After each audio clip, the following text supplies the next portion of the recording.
Variables in Python. Hi, welcome to this lesson. In this lesson we will discuss variables in Python programming language in detail.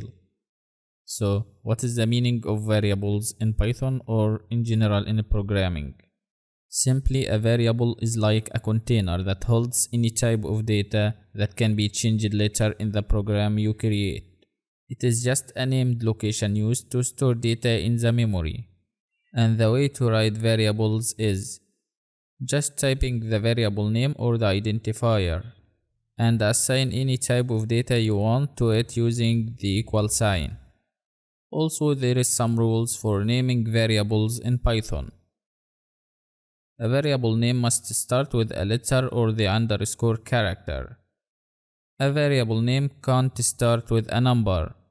A variable name can only contain alphanumeric characters and underscores from A to Z, 0 to 9 and underscore character.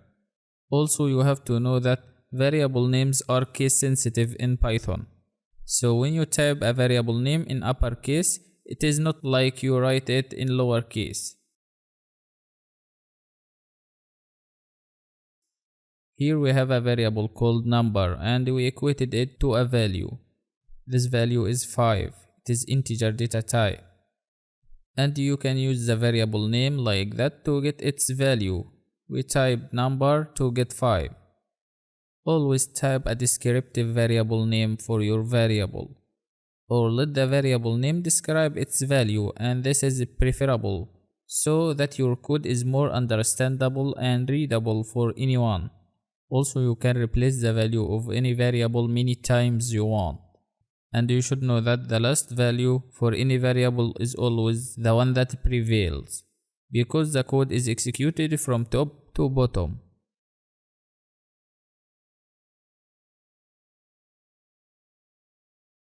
In this case, initially the value of number variable was 10. After that it was changed to 11, then to 12. And the last value of number is 12, so we get 12 on the screen.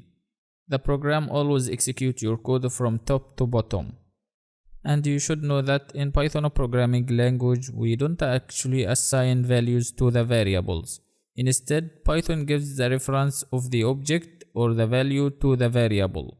Everything in Python is considered an object. That's it. That's all for this lesson.